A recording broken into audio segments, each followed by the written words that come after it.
Esse é o nosso segundo episódio de uma série de 5 dentro do podcast Radar Direitos Humanos, falando sobre capacitismo e educação. Se você não ouviu o primeiro, sugiro que escute, mas cada episódio pode também ser escutado separadamente.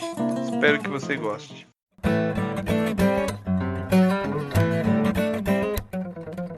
Olá, as boas-vindas a você. Este é o podcast Radar Direitos Humanos, um podcast do Departamento de Advocacy da Diocese Anglicana de Brasília, Igreja Episcopal Anglicana do Brasil. Olá pessoal, me chamo Rodrigo Espiúca, sou clérigo da Diocese Anglicana de Brasília e falo em nome do Departamento de Advocacy da nossa Diocese. Dou as boas-vindas a todas e a todos vocês para o nosso episódio do podcast Radar Direitos Humanos, onde teremos a oportunidade de aprender um pouco mais e de conversar a respeito das relações entre a nossa Igreja Episcopal Anglicana do Brasil e os direitos humanos. Eu estou conversando hoje com a Marcele Frossard. Ela é assessora de políticas sociais da Campanha Nacional pelo Direito e Educação. E o nosso bate-papo é a respeito de educação e capacitismo, perspectivas e desafios possíveis. Seja bem-vinda, Marcele, ao nosso podcast Radar Direitos Humanos. É uma grande alegria ter você conosco. Obrigada, eu que agradeço o convite para falar desse tema tão importante. Marcele, nós podemos começar então com um panorama a respeito da Campanha Nacional pelo Direito à Educação. O que é, o que faz, o que pretende esta campanha? A Campanha Nacional pelo Direito à Educação é uma rede de movimentos, então ela está presente no Brasil inteiro e congrega professores, estudantes, profissionais da área de educação, pesquisadores, pessoas da sociedade civil, servidores, enfim. Quem tem interesse na área de educação, que faz parte da sociedade civil ou também que seja algum funcionário, alguma coisa assim do Estado, também pode fazer parte. A gente não tem partido, né? A nossa pauta é pela garantia do direito à educação, e isso significa que, embora a gente não tenha partido, a gente tem uma posição política muito forte, né? Que é a da defesa desse direito e da educação da maneira como ela está garantida na Constituição. Então, a nossa principal bandeira, né, a nossa principal defesa é da educação pública e de qualidade. Então, o nosso posicionamento vai ser sempre nesse sentido. A campanha já existe há mais de 20 anos, acho que esse ano fez 21 anos, né? A gente está presente em todos os estados do Brasil através de comitês, então as pessoas se organizam e formam comitês que começam a participar politicamente, né, incidir sobre as pautas das suas regiões, então junto à Assembleia Legislativa, Câmara, em cada um desses municípios, ou também através junto dos professores, dos sindicatos, enfim. Existem cada comitê ele se organiza, né, da sua maneira, de acordo com as suas necessidades, e existe uma coordenação geral, que é de onde eu falo, né, que coordena esse movimento de forma a garantir que essa rede ela tenha essa organicidade, que ela funcione e que ela alcance os seus objetivos, né? Acho que um dos momentos memoráveis mais recentes foi a nossa vitória da constitucionalização do Fundeb no ano passado, quando a gente conseguiu, né, convocar toda essa rede que faz parte da campanha e, inclusive, transmitir a nossa mensagem para outros grupos, outras pessoas interessadas, e, com isso, pressionar senadores e deputados de maneira que eles compreendessem que o Fundeb era fundamental para garantir a educação pública de qualidade e garantir esse financiamento. Então, a campanha é um movimento amplo, diverso, né, plural, que está relacionado com todas essas pautas, e atualmente a gente tem incidido sobre esse tema da educação inclusiva, e também sobre outros assuntos que têm a ver com a militarização das escolas e com também a privatização da educação, quando recursos públicos não são destinados apenas à escola pública, né? Outro assunto também que tomou bastante assim, a nossa atenção, nossa força, né, capacidade, foi relacionado à pandemia e como esse direito também era garantido durante a pandemia, né? Então, o processo de reabertura das escolas, a segurança de alunos e professores, a vacinação para todo mundo, foram assuntos que tomou bastante nosso tempo, né? E também a nossa capacidade de incidir sobre isso.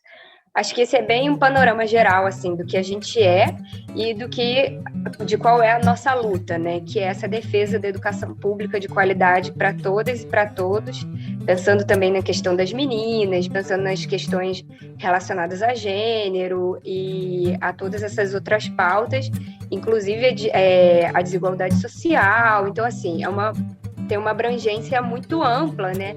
No sentido de que esse direito deve ser garantido, como a gente faz parte de uma sociedade democrática, ele deve ser garantido para todas e todos, né? Independente da religião, ou do seu gênero, ou do lugar, da classe, do território, das condições. A gente acredita que todas as crianças têm direito à educação pública de qualidade. Algumas semanas atrás, o nosso ministro da Educação falou que as crianças com deficiência atrapalham se estiverem matriculadas em uma escola regular com outras crianças. Eu fiquei extremamente revoltada, porque eu vi que no nosso país nada muda. Em 1997, eu fui rejeitada no colégio aqui da minha cidade. A diretora falou exatamente isso, que eu iria atrapalhar o rendimento dos outros alunos e que eu iria precisar de uma professora especial só para mim. Depois ele tentou se justificar dizendo que realmente algumas crianças é impossível manter em escolas regulares porque elas têm um aprendizado diferente. Será que ele não consegue entender que isso só afasta as crianças com deficiência das outras crianças em escolas diferentes? Desse jeito, a gente sempre vai ser o diferente, a gente sempre vai ser o rejeitado. A gente precisa falar de inclusão, mas isso infelizmente está enraizado no nosso país, esse preconceito. Eu quero te fazer uma pergunta. Você com certeza assistiu às Olimpíadas do Brasil, certo? As Olimpíadas do Brasil lá no Japão. O Brasil ficou em 12º lugar. E você viu as Paralimpíadas que aconteceu semana passada? O Brasil ficou em 7º lugar. Então, assim, gente, nós deficientes não temos oportunidades no nosso país, nós não temos reconhecimento e a única coisa que a gente sofre é preconceito. A gente não tem nem a chance de mostrar tudo que a gente sabe e tudo que a gente consegue fazer. Me expliquem, por favor. Eu queria muito encontrar o ministro da Educação e também aquela diretora que falou que eu não seria capaz de entrar no jardim de infância. E dizer para eles que eu tenho as melhores notas na faculdade, que eu nunca repeti um ano sequer do colégio, do ensino médio, e eu tô fazendo minha faculdade, tô quase me formando, e tenho só elogios, faço trabalhos perfeitos, e aqui não é, ai meu Deus, ela se acha, não, é porque a gente tem que falar porque parece, sei lá, que a sociedade não reconhece que somos pessoas capazes do que a gente quiser.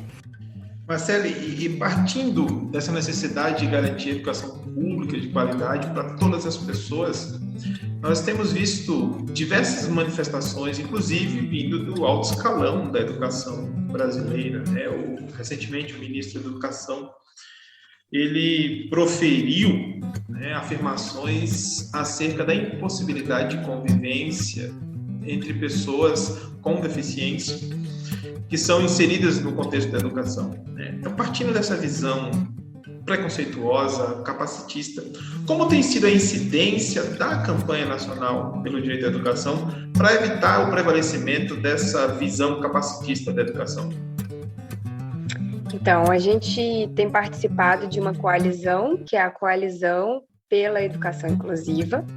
Essa coalizão é Coalizão Brasileira pela Educação Inclusiva. Ela é formada por vários outros movimentos sociais, por outras redes, outras instituições também. O site, né, inclusãopratodomundo.org.br, fala justamente sobre essa coalizão, que foi criada com o intuito de garantir a educação inclusiva e evitar, né, lutar contra esse retrocesso, esse grande retrocesso que é o capacitismo e a ideia de que nós temos que retornar ao modelo da educação especial. Então, a nossa principal incidência vem sendo no sentido de participar de audiências públicas, de incidência junto ao STF, ao Congresso e também na mídia de uma maneira geral, para apresentar que a educação inclusiva, se houvesse, né, a realização da maneira como ela é planejada pela lei, como ela é... Porque isso é uma grande conquista, né? Eu acho que, voltando atrás, né, é uma grande conquista a gente começar a pensar a educação inclusiva. Se a gente, por exemplo, o Brasil, quando a gente pensa em termos legais, né, a gente, inclusive, faz parte de um índice internacional em que o Brasil tem uma nota muito elevada, assim, em educação, em legislação para a educação. Esse índice internacional, ele demonstra que, em termos de fazer leis, nós entendemos muito bem e entendemos muito bem o mecanismo da garantia de direitos. Porém, quando passa para a realização dessas leis, a gente começa a encontrar problemas que têm a ver com as condições do país, que têm a ver com desigualdade social, a questão, inclusive, de pensar se deve realizar ou não, enfim. Mas isso tudo é para dizer que a lei, ela é uma lei muito bem feita, né? As leis que amparam a educação e que pensam a educação inclusiva, isso é uma grande vitória dos movimentos de pais responsáveis, das próprias pessoas com deficiência, de todo mundo que é atento a esse tema, isso é uma grande vitória. Se a gente for pensar, por exemplo, em relação aos Estados Unidos, os Estados Unidos ele não tem um modelo de educação inclusiva como é a do Brasil. Muitas das crianças elas são separadas e não convivem nas escolas. Mas aí você pode me falar, mas não é melhor para o desenvolvimento dessa criança ela estar numa escola que é separada? E aí veio uma outra pergunta. Se a gente começar a separar todo mundo e todo mundo voltar a ter cada um o seu lugar, a gente não constrói uma sociedade diversa, nem uma sociedade plural, como a gente tem hoje. Se a gente for pensar, né, em questões, por exemplo, religiosas, a gente tem uma luta de muitos anos e de muitos séculos para que os protestantes, né, deixem de ser perseguidos e tenham seus direitos religiosos. E não tem uma separação, né, de tipo, protestantes entram em tal lugar ou não entram em tal lugar. Ou a questão racial nos Estados Unidos, de que negros não usam ônibus ou não pode acessar tal e tal lugar. Por que a gente faz isso com pessoas com deficiência, então? Né? Essa é uma questão, né? Então, a educação especial, embora os pais entendam, né, alguns pais entendam que isso é uma forma de proteger a criança e etc., isso é muito prejudicial para o desenvolvimento dela, porque a criança ela tem que trabalhar junto com crianças que vão ensinar outras coisas para ela, né? E que ela vai ensinar outras coisas para as crianças que não têm deficiência, como se conviver com a diferença e etc.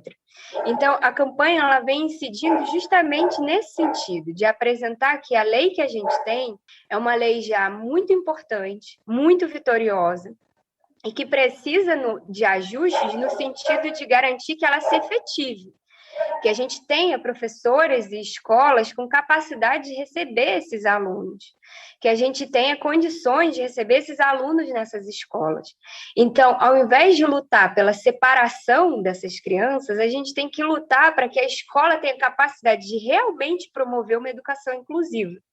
E não de separar essa criança do resto do mundo, né? E não voltar a colocar ela somente do homeschooling para crianças com deficiência. Então, acho que, respondendo, né, falei até mais do que a pergunta, a ideia de incidir em favor da educação inclusiva é pensar uma inclusão que seja para todo mundo. É pensar uma inclusão que aconteça de verdade e que a crítica não seja de que, já que ela não acontece de verdade, então vamos fazer uma escola que separe. Não, a gente tem que se unir para fazer uma escola inclusiva verdadeiramente, que tenha condições de receber essas crianças e de trabalhar com elas. Então, essa tem sido a nossa principal incidência, junto com a Coalizão Brasileira pela Educação Inclusiva, e junto com outras organizações, como coletivos, a Mais Diferenças, que fazem parte da nossa rede também, no sentido de apresentar aqui a educação inclusiva e os problemas e as questões da educação especial. Marcele, nós sabemos que está tramitando perante o Supremo Tribunal Federal uma ação direta de inconstitucionalidade, né, a ADI 6590. Tu poderias nos falar um pouco a respeito da importância dessa ADI para a promoção do direito à educação? Sim, essa ADI é muito importante porque em 30 de setembro de 2020, o presidente assinou o decreto 10.502, que instituiu uma política pública de educação especial, que retornava ao paradigma de segregação, que é isso que eu respondi na pergunta anterior, determinando como norte para a política pública o incentivo à matrícula em instituições especiais.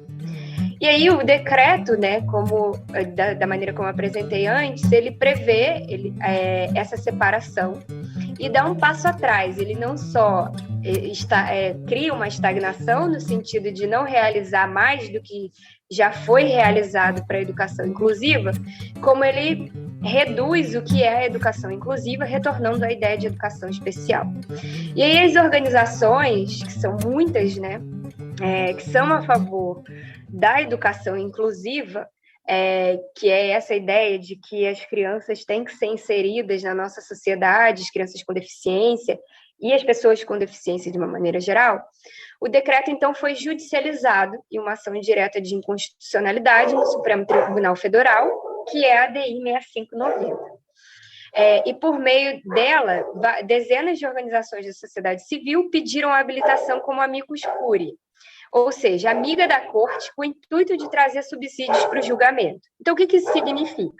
Que todas essas organizações que entraram como amigos, elas servem como uma espécie de conselheira do Supremo Tribunal Federal para que eles tomem, antes de tomar a decisão, eles escutem essas pessoas e vejam os seus diferentes pontos de vista. E conheçam, né, o que as instituições, as organizações que lutam pela educação inclusiva, elas estão querendo dizer com isso. E aí essa é a ADI, né, a ação direta de inconstitucionalidade, no sentido de que esses juristas, advogados, eles apresentam, né, ao Supremo Tribunal informando que o decreto ele é inconstitucional, ele vai contra a garantia do que existe na Constituição.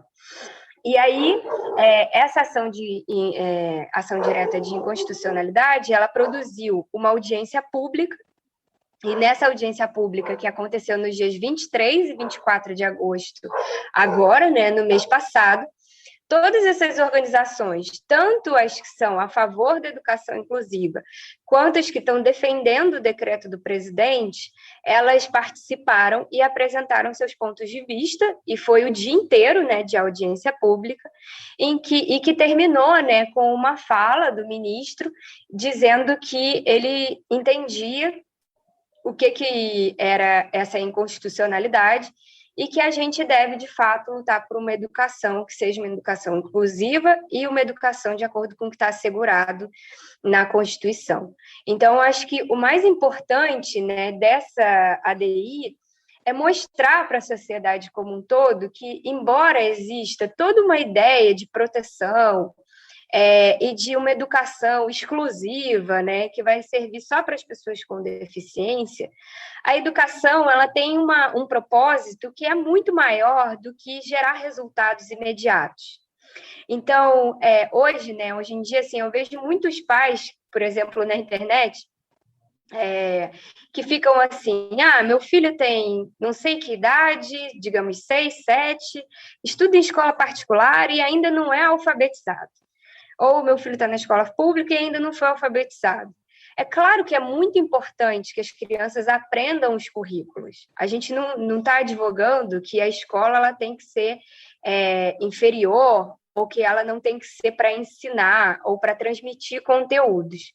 Porém, hoje em dia, né, o que a gente nota é uma preocupação muito grande apenas com a transmissão de conteúdos. E a escola não é apenas a transmissão de conteúdos, né? A escola, ela é uma instituição fundamental, basilar das sociedades contemporâneas, para que a gente aprenda a conviver e a viver em sociedades democráticas.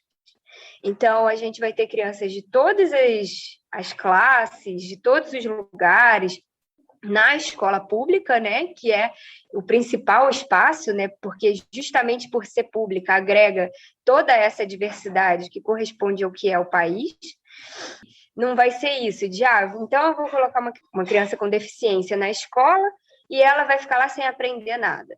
Não, ela não vai ficar lá sem aprender nada. Tem o tempo dela aprender, tem as questões para ela aprender, e tem mais do que isso, que é aprender a conviver. É importante para a criança com deficiência ela sair apenas do seu espaço doméstico e saber que outros espaços estão abertos para ela. Quantas pessoas com deficiência têm dificuldade de sair de casa porque as nossas cidades não são pensadas para as pessoas com deficiência? Então, a quantidade de obstáculos que tem para essas pessoas, para essas crianças, começa logo assim que ela sai da porta dela. Então, ela não tem uma calçada, ela não tem sinalização, ela não tem respeito, que não vai ter um motorista de ônibus que tenha paciência de fazer com que ela acesse o transporte público. Então, são inúmeras as questões que, quando a gente tira essa criança, a criança e a pessoa com deficiência do ambiente doméstico, a gente mostra para a sociedade que essas pessoas existem. Não só que elas existem, mas que elas têm direito e que esses direitos precisam ser garantidos e realizados. Então, a ADI ela é muito importante porque ela traz à tona todas essas vozes de pessoas com deficiência, porque várias pessoas com deficiência falaram durante a audiência pública e apresentaram o quanto a escola, e ter tido a oportunidade de ir para uma escola que não era uma escola especial, foi importante para elas. E também o quanto a sociedade, que o Estado, né, que vai de juristas, políticos, servidores públicos, e nós, enquanto sociedade civil, a gente também tem que estar atento a essa questão, porque é muito fácil a gente deixar essas pessoas como sempre se deixou, né? Que é no âmbito doméstico, vendo só as pessoas de casa. E o que essa pessoa pode realizar? Ela tem potencial para fazer muita coisa, né? Ela tem potencial a partir do momento que ela sai de casa, que ela frequenta a escola, que ela adquire novos conhecimentos, que ela aprende a conviver com outras pessoas e que as outras pessoas passam a conviver com ela. É um ganho mútuo. A ideia da educação inclusiva é justamente isso. As crianças que não têm deficiência, elas aprendem muito com as crianças que têm deficiência. Então, acho que o ponto mais importante, né, para evitar o capacitismo, para que a gente tenha uma sociedade atenta a essa agenda e essa discussão, é justamente a gente entender que essas crianças, o mundo também é dessas crianças, né? A vida fora de casa também é para essas crianças. E que a gente tem que lutar para que essa escola se realize, para que ela tenha recursos, para que ela tenha professores capacitados, para que desde que ela tenha transporte para essas crianças, para que tenha uma rede articulada entre escola e saúde, então entre proteção social, para garantir também outras coisas. Enfim, a educação inclusiva prevê tudo isso, né? E é dessa forma que a gente acredita que tem que acontecer e que tem que ser realizado. E esse decreto, que é o decreto 10.502 de 2020, ele, ao contrário de lutar pela educação inclusiva, ele está separando, ele está segregando, ele está voltando a um modelo que é um modelo anterior, criticando a ideia da educação inclusiva e dizendo que a educação inclusiva não funciona. Ao invés de lutar pela educação inclusiva, ele está criando uma separação em que nem um lado nem o outro terão recursos. Porque a gente está separando e criando mais um braço ao invés de lutar pelo outro. Então, acho que é um pouco isso. E, Marcele, qual deve ser o papel das organizações, das instituições religiosas para a promoção, para o avanço, para a concretização do direito humano à educação? Essa é uma pergunta muito importante. Eu acho que, assim, no Brasil de hoje, né, a gente têm uma tendência, assim, de não conhecer a realidade uns dos outros, né? Então, acho que, já que a gente está falando, né, do capacitismo enquanto forma de preconceito, a ideia de preconceito é você ter um conceito que é anterior a conhecer aquilo que, de fato, acontece, que é a realidade, né? Acho que as organizações religiosas, as instituições religiosas, sejam elas de que religião for, elas fazem parte da nossa sociedade. Então, são elas que muitas vezes criam condições para que uma criança tenha uma aula de reforço, né? Para que uma criança tenha uma atividade extracurricular, para que a criança tenha um convívio com outras pessoas, com outra forma de diversidade, com outras mentalidades, outras culturas e etc. Então, acho que as instituições religiosas, enquanto organizações também da sociedade civil, né, também enquanto outra parcela da sociedade, a gente tem que entender como que a gente pode participar juntos nisso. Acho que esse é um exemplo, né? Eu, enquanto representante do terceiro setor, da defesa do direito à educação, conversar com você, que também é de uma diocese, que também está numa igreja, que fala de uma instituição religiosa, em que a gente busca entender essas relações e compreender isso. Acho que o principal papel é entender que a pauta de direitos humanos não é contrária à pauta das religiões, né? Então, a defesa de direitos humanos, principalmente, né, para quem é cristão, e aí eu me coloco dentro desse bojo também, é de que Cristo veio para nos servir, né? Cristo veio para apaziguar as dores, né? E a ideia de direitos humanos é justamente isso, né? É a gente ver quem sofre, é a gente ver quem está excluído, quem está sem seus direitos garantidos e garantir o direito dessas pessoas. Se você não concorda com uma ou outra pauta de direitos humanos, isso também é possível porque a gente vive numa sociedade democrática e as pessoas têm direito de terem opiniões divergentes. Agora, se todo mundo que tem opiniões divergentes, a gente for contra o que é garantido como direito, a gente não vai ter, inclusive, os nossos direitos, né? Porque se uma pessoa que não que é contra, né, o direito da diversidade religiosa, ela imaginar que tem que ter só uma religião no Brasil e não for a nossa, a gente vai perder também o nosso direito. Então, eu acho que o principal papel das instituições religiosas é justamente participar junto à sociedade civil na garantia de direitos humanos. E como que isso pode ser realizado, né? Esses dias eu participei de um evento junto com a Universidade de Harvard, em que várias pessoas dos Estados Unidos foram convidadas. E teve um dia que foi só para organizações religiosas. Então, tinha um padre, tinha um pastor, tinha uma moça que era da comunidade judaica, e cada um explicou como que funcionava mais ou menos dentro dos seus templos e das suas religiões.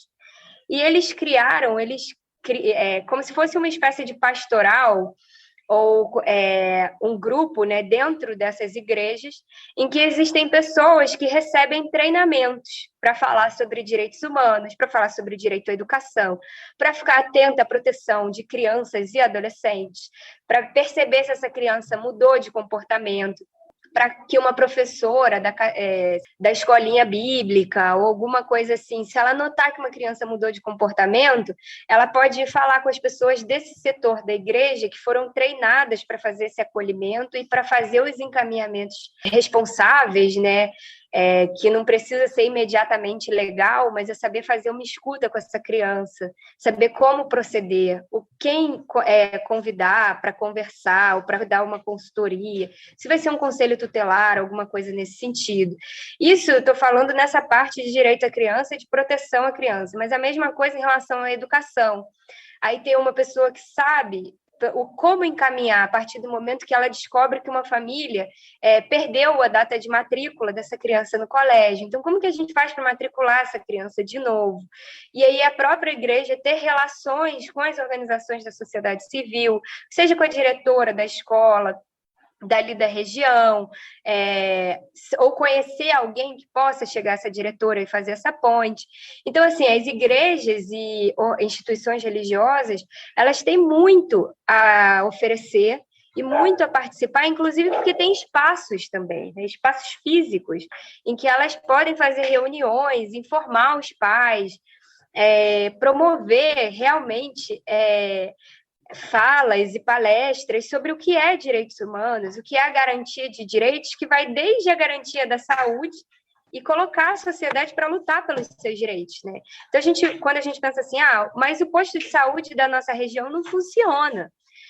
Mas, assim, as pessoas, às vezes, elas são tão pauperizadas, né, e são tão excluídas que elas não têm como se unir para lutarem para uma melhora no posto de saúde. Mas e se a gente, enquanto organizações, que aí pode juntar a igreja com representante de um centro, né, de saúde, que junta com outra organização, como uma associação de moradores, e é assim que a democracia se faz, e é assim que a gente consegue cobrar melhorias, né? Então, acho que as instituições religiosas, elas têm um importante papel a ocupar, que não é só a política nacional, a ideia de incidir no Congresso, ou alguma coisa nesse sentido, né, que seria essa política maior, mas essa política também de base, a política que forma, né, o nosso dia a dia, que faz com que a gente, que enquanto sociedade democrática, né, o Brasil tem ainda assim, uma grande dificuldade de entender e de funcionar de maneira associada, o que é uma das bases do funcionamento da democracia, né? E as igrejas, acho que elas têm um importante papel a ocupar, as igrejas, e estou falando igrejas porque acho que é o nosso público, né? Mas qualquer outra religião, ela tem como se articular e como participar socialmente para essa garantia de direitos. E quando a gente fala em direitos, a gente tem direitos que são constitucionais e tem direitos que são direitos humanos. E a nossa Constituição, ela é baseada na Carta de Direitos Humanos, né? Então, quando a gente pensa em direitos humanos é para todos, é para todas, é para todo mundo que faz parte da nossa sociedade. Isso a gente está falando, direito à educação é direito humano, direito à saúde é direito humano, direito à assistência, quando você perde um emprego, você poder solicitar um auxílio porque você ficou desamparado. Tudo isso, direito ao trabalho, tudo isso é direitos humanos. Então, acho que existe uma noção ainda muito inferior, assim, uma ideia que fica vagando na cabeça das pessoas do que é direitos humanos e que é muito menor do que realmente são os direitos humanos, né? E por isso que é tão importante falar sobre isso, porque a gente precisa ter esses direitos assegurados para que a gente seja respeitado, para que a gente tenha coisas básicas, como poder chegar num posto de saúde e ser bem atendido. Ou chegar numa escola, você se mudou, teve um problema, ou enfim, qualquer que seja a questão, o seu filho tem o direito de ser matriculado. Então, eu acho que as instituições religiosas têm um importante papel a cumprir nesse processo. Muito obrigado, Marcele, pela tua participação aqui no nosso podcast Radar Direitos Humanos. Eu te agradeço em nome da Diocese Anglicana de Brasília por ter estado conosco com esse tema tão importante e te devolvo a palavra para tuas considerações finais. Eu queria agradecer e dizer que acho muito importante nessa articulação. Fico aberta para outros temas que sejam relacionados à educação, direitos humanos. E queria dizer, acho que reforçar isso, né? De que a segregação, a separação, os preconceitos, eles não são eles que vão trazer a resposta para as nossas inseguranças, para as nossas incertezas, para as nossas dúvidas, né? Ao contrário, eu acho que é olhando para o outro com amor, com respeito, com carinho, com atenção, que é tão difícil no mundo hiperconectado de hoje, né? A gente parar para ouvir de verdade, parar para ver de verdade. E, de fato, quando a gente pensa nos excluídos, né? Ouvi-los e entender quais são suas demandas e, a partir disso, realizar essas demandas, né? Então, acho que a educação inclusiva e a luta contra o capacitismo é também isso, é também ter a capacidade de ver que as pessoas, incluir as pessoas, não significa só colocar ela ali e, agora ela está fazendo parte. Não, é fazer com que ela seja ouvida, com que ela sinta que ela participa, que não existem preconceitos contra ela, porque ela tem uma ou outra diferença, e assegurar os seus direitos. Então, acho que isso é um ponto que eu gostaria que ficasse guardado, assim, para quem está ouvindo a gente hoje. Mais uma vez, muito obrigado pela tua reflexão conosco. Foi uma grande alegria poder ouvir e refletir junto contigo, tá? Certamente teremos outras oportunidades para falar sobre o direito humano à educação. Então, eu conversei com a Marcele Frossard, que é assessora de políticas sociais da Campanha Nacional pelo Direito à Educação, e encerro este encontro com os meus votos de saúde para todas nós, vacina para todas nós, e até o nosso próximo episódio. Fiquemos na paz. E é isso por hoje, pessoal. Fiquemos na paz e até a semana que vem. Este foi o podcast Radar Direitos Humanos, da Diocese Anglicana de Brasília, Igreja Episcopal Anglicana do Brasil. Produção e apresentação, Reverendo Rodrigo Spiuca. Edição do Reverendo Isaías Torquato e direção-geral do Bispo Maurício Andrade. Se você quiser entrar em contato conosco, você pode nos encontrar pelas mídias sociais, no Spotify, no Google Podcast e no agregador de podcast de sua preferência. E pelo telefone 61 3443 4305 e pela hashtag Radar Direitos Humanos. Até o nosso próximo encontro.